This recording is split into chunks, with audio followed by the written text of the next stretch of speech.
welcoming Barry Zwicker and Annie Michon.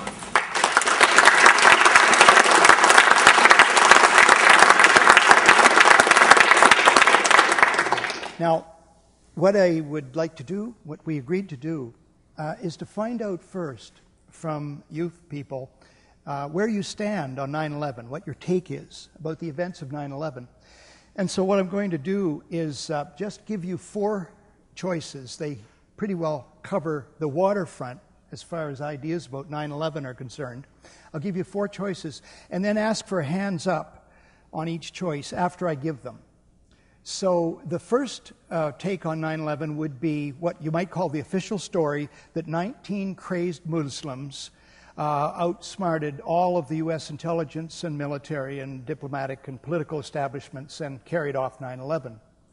The second would be something called the incompetence theory, and that would be that American intelligence officials knew something about the impending attack by these 19 crazed Muslims, but through various kinds of incompetence at various levels were unable to prevent or even ameliorate these events.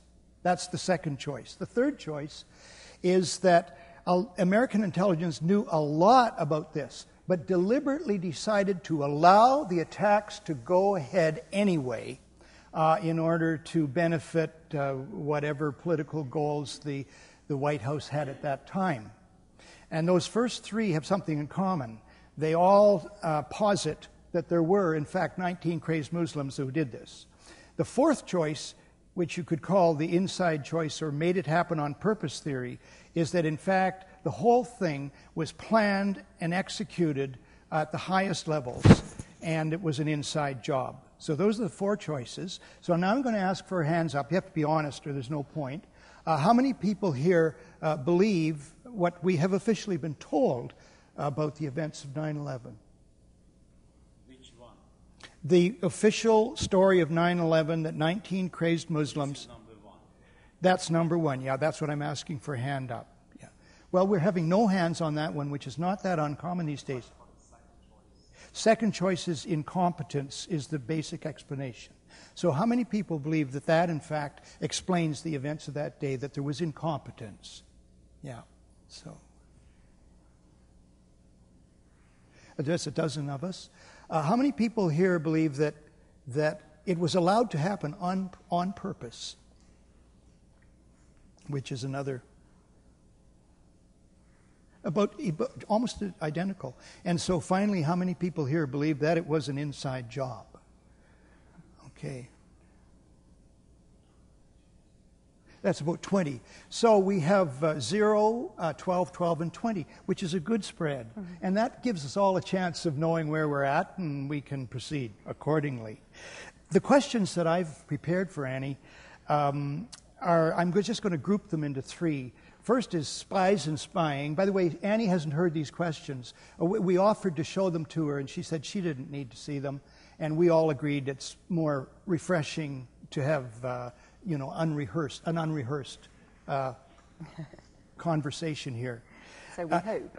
Yeah, I would hope. And also, but also I'd point out that when Bush and Clinton were in Toronto on Friday, the moderator, Frank McKenna, showed them all the questions. And so apparently that was a complete snooze fest. So we don't want to do the Bush-Clinton thing here. But we are in green chairs like they had.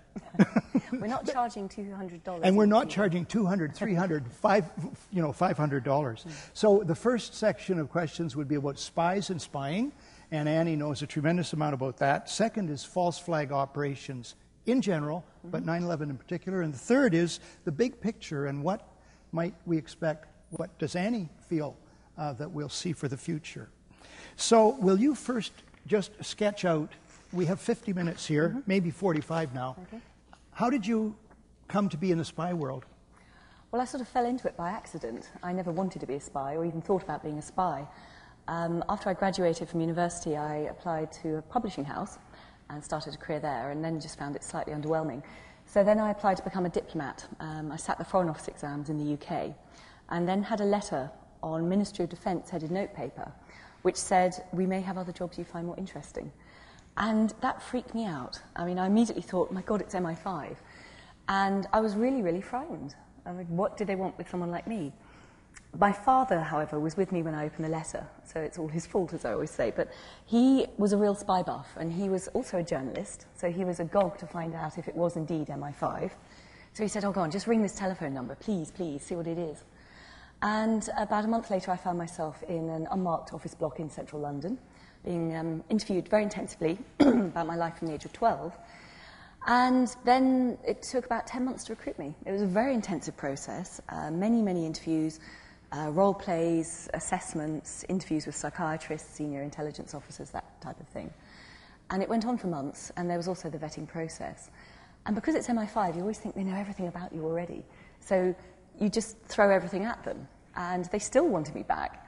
And there were quite a lot of discussions as well about their ethics and the sort of work that they were now planning to do, because when I was recruited in 1990, they had shifted, they told me, their focus of work away from political activism and Reds under the bed, and they wanted a new type of officer who could cope with looking at counterterrorism. And they had long discussions about the ethics. Should we intern people, put them in prison without trial? Is it right to shoot to kill? Is it right to torture? All those sort of things. And my views were the same then as they are now. And I told them all this, and they still kept inviting me back. So I was very surprised, really, when they finally offered me a job, to be quite frank. But I thought, well, they know all about me. I must be right for the job. Now, you mentioned psychiatric assessment. What, to your knowledge, are the psychological characteristics that, to be specific, MI5, to your knowledge, was looking for? Well, interestingly, in my last year in MI5, I was actually trained up to be a recruiter. This was the first year in which they were openly trying to recruit people. They were advertising for them in the media and saying, would you like to work for MI5? And they got flooded with applicants, about 20,000 in the first round, of which they chose 5. So they had their pick of good graduates. And the sort of things they were looking for were obviously intelligence, mental intelligence, good analytical skills, good communication skills, and the ability to influence other people. So if you went out into the field and had to deal with agents, they would trust you. But also things like tenacity and an ethical framework within which you worked. So basically they wanted everything. They wanted a very rounded human being who could do a wide variety of work. And because they were MI5, and because they sounded glamorous, and because they never told the recruits exactly what they'd be getting up to,